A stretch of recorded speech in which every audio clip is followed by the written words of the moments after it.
ni misiyo twasigiwe, nibwo butumwa twahawe, buryo tugomba kugenda mu mahanga yose tugahindura abantu bari muri ayo mahanga kuba abigishwa ba Yesu, barangiza tukababatiza kandi tugakomeza kubigisha kwitondera ibyo yatubwiye byose.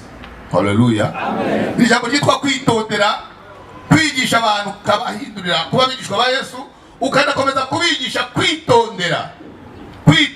Iri ni ryo jambo rikomeye, kwitondera ibyo yadutegetse byose. Haleluya, amen.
bazayiramya, abo mu moko yose, abo mu mahanga yose, abo mu moko yose, abo mu ndimi zose, n'ibyo ngo no mu madini yose bazayiramya.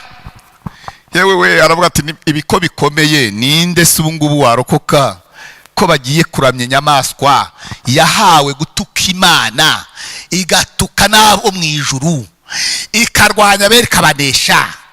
None abantu bose bagiye kuyiramya, abantu bose bararimbutse, abantu bose bayiherereyeho.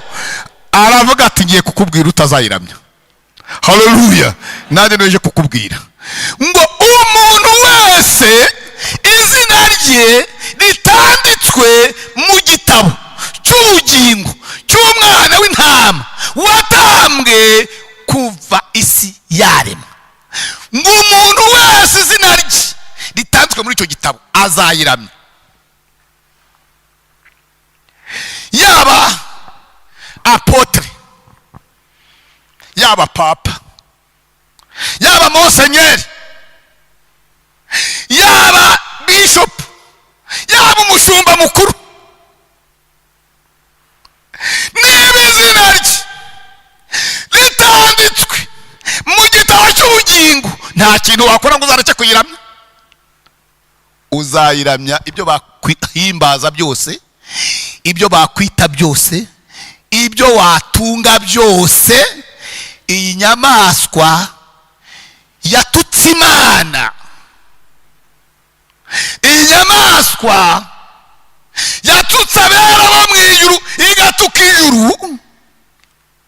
Abo mu isi bose, amoko yose, amahanga yose, indimi zose, amadini yose azayiramya.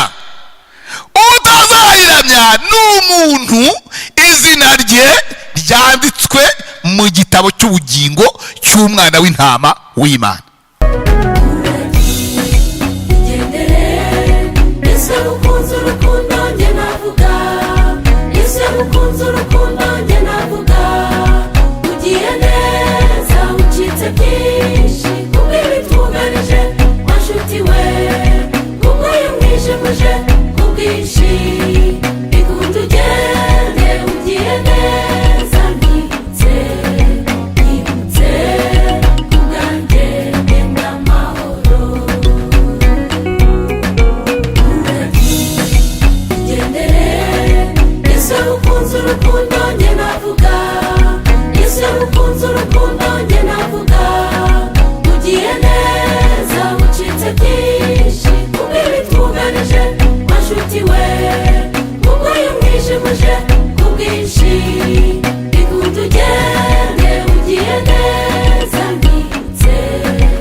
Ni mwebwe mugomba kubwira aba banyamadini yuko imisengere yabo atariyo, bagomba kwihana ibyaha bakabibabarirwa bakibyigisha amahanga. Uwo niko asiga bibabwiye, asiga bahaye ubwo butumwa. Aravuga ati nimugende mu mahanga yose mubwiriza abaremwe bose ubutumwa bwiza, nuko uwizera mu mubatize, nuko mukomeze kumwigisha kwitondera ibyo nabategetse byose, ndi kumwe namwe kugeza ku mperuka y'isi.